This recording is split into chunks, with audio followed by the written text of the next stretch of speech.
Hello everyone, welcome to ఏకేఎస్ఐఎస్ academy daily current affairs. So ముందుగా నిన్న ఇచ్చినటువంటి క్వశ్చన్ కనుక మనం చూస్తే దీనికి ఆన్సర్ వచ్చేసి ప్రమోటింగ్ స్కిల్ డెవలప్మెంట్ అండి. This is the answer. So before we go to the session, a small announcement. If you are looking for UPSC admissions, అట్లాగనే group 1 and group 2 both AP and Telangana, so దయచేసి కింద నెంబర్కి call చేయండి. They'll give you all the details. ఇక ఈరోజు topic వచ్చేసి మొత్తం తెలంగాణ అంతా కూడా ఈ విషయమే ఇప్పుడు మాట్లాడుతున్నారు. 28వ తారీఖు నుంచి మేడారం జాతర, సమ్మక్క సారక్క జాతర అని పిలుస్తాం. సో ఈ జాతర మొదలవబోతోంది. 4 రోజుల పాటు ఈ జాతర జరుగుతుంది. ఒరిజినల్గా అయితే 3 డేస్, మనకి ఆ మొదలైన రోజు నుంచి 4 రోజులుగా చెప్తూ ఉంటాం. సాధారణంగా సమ్మక్క సారక్క జాతర కోయా ట్రైబ్స్ జరుపుకునేటటువంటి ఒక ట్రైబల్ ఫెస్టివల్. ఆదివాసీలు ఎక్కువగా దీన్ని జరుపుకునేవారు. కానీ ఇటీవల కాలంలో, ముఖ్యంగా 1996లో ఇది స్టేట్ ఫెస్టివల్గా, ట్రైబల్ ఫెస్టివల్గా దీన్ని ప్రకటించారు. ప్రభుత్వం ప్రకటించిన తర్వాత నాన్ ట్రైబల్ పీపుల్ కూడా ఎక్కువగా ఈ ప్రాంతాలకు వెళ్తున్నారు ఈ జాతరను చూడడానికి. అయితే తెలుగునాట చాలా విశిష్టత ఉన్నటువంటి జాతరలలో ఇది ఒక ఫెస్టివల్. చాలామంది సమ్మక్క సారక్క జాతర అని అనేటప్పుడు సమ్మక్క సారక్క తెలియని వాళ్ళు సమ్మక్క సారక్క అక్క చెల్లెళ్ళు అనుకుంటారు. సమ్మక్క సారక్క తల్లి కూతుళ్ళు.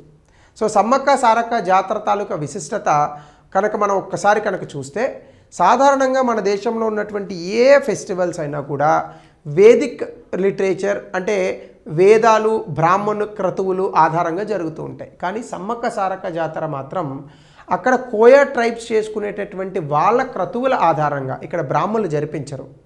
కోయా ట్రైబ్స్ వాళ్ళకున్న సాంప్రదాయ అనుసారంగా ఈ యొక్క ఫెస్టివల్ని, జాతరని జరిపిస్తూ ఉంటారు. సో కాబట్టి ఈ జాతర గురించి మనం ఈరోజు తెలుసుకుంటూ, ఇంకా ఇతర ఫెస్టివల్స్ కూడా ఉన్నాయి, అవి కూడా మనం చూద్దాం.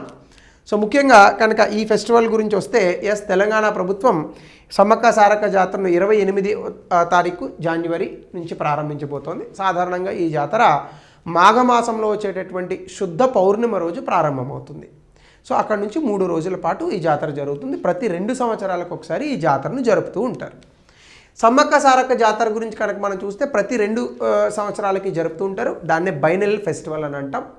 అయితే ప్రపంచంలోనే ఇది world's largest indigenous spiritual congregations, అంటే ప్రపంచంలోనే ఆదివాసీలు అత్యధిక సంఖ్యలో జరుపుకునేటటువంటి పండగ. ముఖ్యంగా ఇలాంటి వరల్డ్స్ లార్జెస్ట్ కాంగ్రిగేషన్ మన తెలుగునాట, ముఖ్యంగా మన తెలంగాణ రాష్ట్రంలో జరగడం అనేటటువంటిది ఖచ్చితంగా మన తాలూకా పూర్వజన్మ సుకృతంగా భావించాలి. ఎందుకంటే ప్రపంచంలో ఇంత జనాభా ఉన్నప్పటికీ వరల్డ్స్ లార్జెస్ట్ ట్రైబల్ కాంగ్రిగేషన్ భారతదేశంలో, అది తెలంగాణలో జరుగుతోంది అంటే మనకి ఎంత గర్వకారణం. సో తెలుగునాట మనకి ఇట్లాంటి సాంప్రదాయాలు అనేకం ఉన్నాయి. అందుకే మనకి దేశ భాషలందు తెలుగు లెస్స అన్నారు. సో చాలా అద్భుతమైనటువంటి భాష. ముఖ్యంగా తెలుగునాట ఇట్లాంటి సాంప్రదాయాలకు చాలా ప్రతీక. అలాగనే కనుక మనం చూస్తే ఈ ఫెస్టివల్ దండకారణ్యం ప్రాంతంలో జరుగుతుంది. Eturu Nagaram wild life sanctuary అని ఉంది. Eturu Nagaram wild life sanctuary Jampanna వాగు అని చెప్పేసి సమ్మక్క సారక్క జాతరలో ఈ యొక్క జంపన్న అనే ఆమె కొడుకు, సో ఆయన పేరు మీదుగానే ఈ జంపన్న వాగు వచ్చింది. అది గోదావరి నదికి ఉపనది. అక్కడ స్నానాలు ఆచరిస్తారు. సో ఈయన కాకతీయ ఆర్మీ, అక్కడ సాధారణంగానే సమ్మక్క సారక్క జాతర మనం మాట్లాడుకునేటప్పుడు కాకతీయులు వేసినటువంటి పన్నులు ఏవైతే ఉన్నాయో, అంటే కొంత ధర్మ విరుద్ధమైన పన్నులు అని అనుకోండి, వాటికి వ్యతిరేకంగా పోరాడుతున్న సమయంలో వీళ్ళ యొక్క కుటుంబం మొత్తం కూడా కడతీరుతుంది. సో అక్కడనే ఆయన కూడా చనిపోతారు. సో ఆ పేరు మీదనే అక్కడ జంపన్న వాగుగా మనం పిలుస్తూ ఉంటాం. సో అయితే ఇక్కడ కనుక మనం చూస్తే సమ్మక్క ఆమె పుట్టుకతోనే చాలా డివోషనల్ బర్త్గా మన పూర్వీకులు చెప్తూ ఉంటారు. ఆమె పుట్టినప్పుడే పులుల మధ్యలో ఆమె పుట్టింది అని చెప్తారు. సో ఆ తర్వాత ఆమె పగిడిగిద్ద రాజు అనేటటువంటి వ్యక్తిని పెళ్లి చేసుకున్నారు. సో ఇప్పటికీ కూడా మనకి ఈ జాతర ఎట్లా జరుగుతుందంటే, వేరొక ప్రాంతాల నుంచి ఒక 2 రోజులు జర్నీ చేసి ఒక విలేజ్ నుంచి సో పగిడిగిద్ద రాజుని తీసుకొస్తారు. పగిడిగిద్ద రాజు, అలాగనే సమ్మక్క, గోవిందరాజు, ఈ ముగ్గురి యొక్క విగ్రహం అంటే ప్రతిష్ట అని అంటారు. సో ఈ ప్రతిష్ట అనేటటువంటి జరుగుతుంది. సో అది జరిగిన తర్వాత ఈ యొక్క పెళ్లి క్రతువులు ఇట్లాంటివన్నీ కూడా జరుగుతాయి. సో సాధారణంగానే కాకతీయ రూలర్స్ ఆ రోజుల్లో పన్నులు విధించేవారు. అయితే ఈ ప్రాంతంలో చాలా కరువు కాటకాలు సంభవిస్తాయి. అలా సంభవించినప్పుడు వీళ్ళకి ఆ కరువు కాటకాల్లో ఇబ్బంది పడుతున్నటువంటి సమయంలో ఇంకా ఎక్కువగా పన్నులు విధించడాన్ని వ్యతిరేకంగా సమ్మక్క ఆ యొక్క ఫ్యామిలీ మొత్తం కూడా ఎదురు తిరుగుతారు. సో అది యుద్ధంగా పరిణమిస్తుంది. ఆ యుద్ధంలో ఆమె యొక్క మొత్తం కుటుంబం చనిపోతుంది. అయితే ఆమె గాజులు కుంకుమను వదిలేసి అడవిలోకి వెళ్ళిందని చెప్తారు. ఆ తర్వాత మళ్ళీ అడవిలోంచి దేవతామూర్తులుగా తిరిగి వచ్చారని సాధారణంగా ఈ యొక్క ఫెస్టివల్ తాలూకా విశిష్టత గురించి, ఈ పండుగ విశిష్టత గురించి చెప్తారు.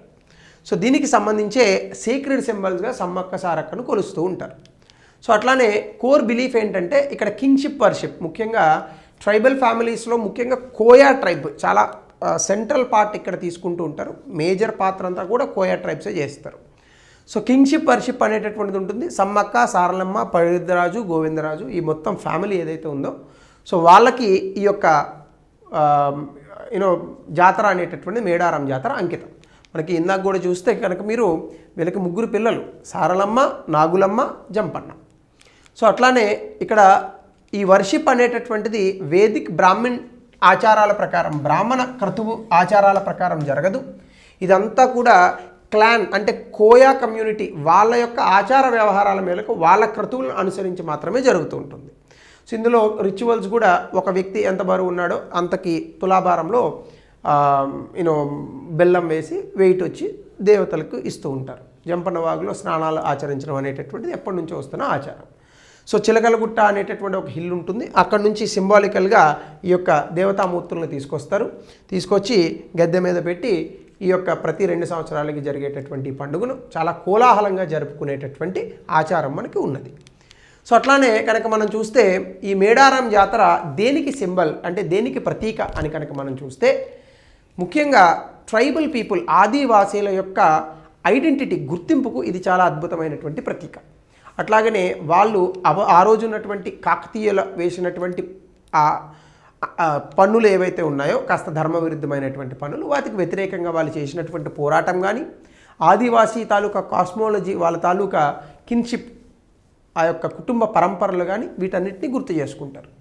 అయితే ఒకప్పుడు ఇది ఎక్కువగా ట్రైబల్ పీపుల్ మాత్రమే వచ్చేవారు. ఛత్తీస్గఢ్ ఆ ప్రాంతాల నుంచి కూడా కోయా ట్రైబ్స్ వస్తారు. కానీ ఇప్పుడు నాన్ ట్రైబల్ పీపుల్ కూడా దీనికి పోతున్నారు. ఎందుకంటే మనకి ట్రాన్స్పోర్టేషన్ ఇవన్నీ కూడా వస్తున్నాయి. అలాగే పెరిగినటువంటి ఈ యొక్క సోషల్ మీడియా వేదికగా ఎక్కువగా ఈ జాతర గురించి అందరికీ తెలియడం ఇవన్నీ కూడా జరుగుతున్నాయి. నేను కూడా పోవాలని అనుకుంటున్నాను, చూద్దాం ఇఫ్ టైం పర్మిట్స్. సో దీనికి సంబంధించి ఇంకా అదర్ ట్రైబల్ ఫెస్టివల్స్ కూడా మన దేశంలో ఉన్నాయి. ముఖ్యంగా హార్న్బిల్ ఫెస్టివల్ నాగా ట్రైబ్స్ చేస్తారు. ఇది నాగాలాండ్ ప్రాంతంలో ఇక్కడ డ్యాన్సెస్, మ్యూజిక్, కల్చరల్ పెర్ఫార్మెన్సెస్ చేస్తారు. అలాగే చప్చార్ ఖుత్ అని ఒకటి ఉంది మిజోరాంలో. అక్కడ ఉన్నటువంటి మిజో ట్రైబ్, ఆ కొండ ప్రాంతాలు ఉంటాయి, అక్కడ ఈ మిజో ట్రైబ్ బ్రతుకుతారు. Traditional farming season with dance and music.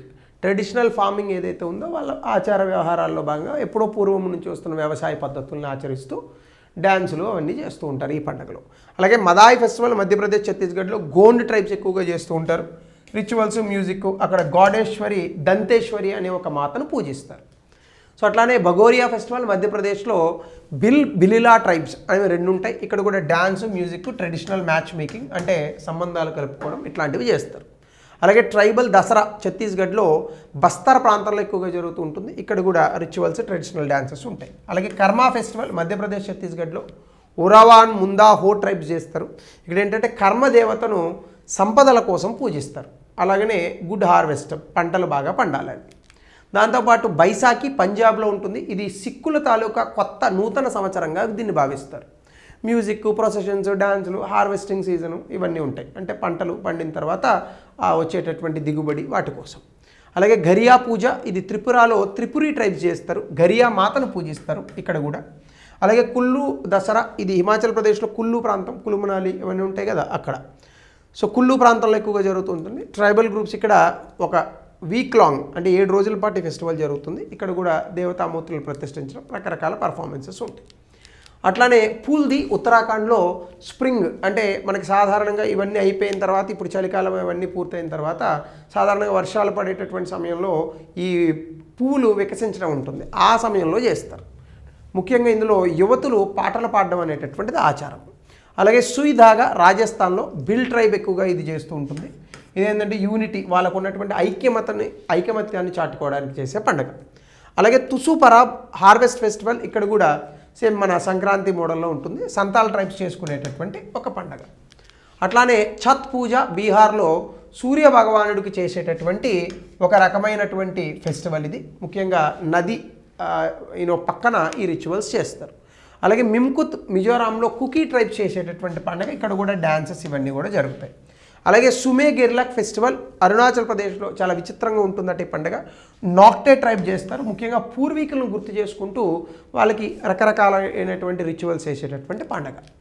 అట్లాగనే మనకి సాహో ఫెస్టివల్ జమ్మూ అండ్ కాశ్మీర్లో, ఇక్కడ కూడా ఫోక్ డ్యాన్సెస్ జరుగుతాయి. అలాగే సార్హుల్ జార్ఖండ్లో ముందా ఒరోన్ ట్రైబ్స్ చేస్తారు. అట్లాగనే కాంగ్ చింగ్బా మణిపూర్లో మీతి ట్రైబ్స్ చేసుకునేటటువంటి ఒక పండుగ. ముఖ్యంగా ఇక్కడ బోట్ పందాలు, బోట్ రేసెస్ జరుగుతూ ఉంటాయి, ఒక లేక్లో బోట్ రేసెస్ జరుగుతాయి. అట్లానే వంగాలా ఫెస్టివల్, ఇది మేఘాలయలో డ్రమ్స్ వాయిద్యాలు వాయిస్తారు. ఇక్కడ 100 డ్రమ్స్ ఫెస్టివల్ గారో ట్రైబ్ ఎక్కువగా చేస్తారు. చాలా రిథమిక్ మ్యూజిక్ అండ్ డాన్సెస్ ఉంటాయి, చాలా విచిత్రంగా ఉండేటటువంటి ఒక పండుగ ఇది కూడా. అలాగే లోసార్ ఫెస్టివల్ లదాఖ్ ప్రాంతంలో వాళ్ళకు కూడా నూతన సంవత్సరంలో చేసుకుంటారు. ఎక్కువగా టిబెటన్ ట్రైబ్స్, టిబెట్కి చెందినటువంటి ఆదివాసీలు చేసే పండుగ. సో నాకు ఎక్కువగా అర్థమైన విషయం ఇదే, ఆదివాసీలు ఏదో వెనకబడిన వారు అని సాధారణంగా చెప్తూ ఉంటారు సమాజంలో, కానీ ప్రకృతితో చాలా దగ్గరగా బ్రతికేటటువంటి వ్యక్తులలో ఆదివాసీలు ముందుంటారు. సో ఆధునిక సమాజంలో బ్రతికేటటువంటి వ్యక్తులే ప్రకృతికి దూరంగా బ్రతుకుతున్నారు. కాబట్టి ఆదివాసీలు ఏ రోజు కూడా ప్రకృతికి వదిలిపెట్టి బ్రతికినటువంటి జీవితాలు కావు వాళ్ళవి. కాబట్టి ఆదివాసీలు వెనకబడ్డారు అంటే ఆధునికంగా మనకున్న పిచ్చలో వెనకబడ్డారేమో కానీ ఆదివాసీలు ప్రకృతితో బతకడం కానీ ఈరోజు మనం చెప్తున్నటువంటి సస్టైనబుల్ డెవలప్మెంట్, సుస్థిర అభివృద్ధి అనేటటువంటి దాంట్లో ఆదివాసీలు ఎప్పుడూ ముందున్నారు. సో వాళ్ళకి సంబంధించినటువంటి ఈ పండుగలన్నీ కూడా మన పూర్వీకులు చేసినటువంటి అతి గొప్ప ప్రకృతితో బ్రతికేటటువంటి జీవన విధానంలో భాగంగా మనకు వచ్చినటువంటి ఆచార వ్యవహారాలు. వీటిని కేవలం గుర్తుపెట్టుకోవడమే కాదు, వీటిని ఇట్లా మనం రాబోయేటటువంటి తరాలకు సమాజాలకు కూడా అంతే రీతిలో అంతే పవిత్రంగా అందించగలిగితే సో అంతకు మించినటువంటి గౌరవం ఇంకేమీ ఉండదు. సో కాబట్టి అలా మనం వీటిని అర్థం చేసుకోవచ్చు. సో దీనికి రిలేటెడ్గా ఒక ప్రశ్న దయచేసి కమెంట్ సెక్షన్లో తెలపండి. అట్లాగనే మెయిన్స్కి సంబంధించి Indian tribes festival represent living expression of indigenous culture, ecology and economy and social organisation, దీన్ని 200 పదాల్లో రాయండి. అలాగే సమ్మక్క సారక్క జాతరలకు గురించి ఇంకా చాలా ఇన్ఫర్మేషన్ కథలుగా ఉంటుంది, నేను కొంత మాత్రమే చదివాను గతంలో కూడా. సో ఇంకా తెలిసిన వాళ్ళు ఎవరైనా ఉంటే ఆ యొక్క పండగ విశిష్టతల గురించి దయచేసి కామెంట్ సెక్షన్లో తెలపండి, తెలియని వాళ్ళు తెలుసుకుంటారు. So thank you, have a good day.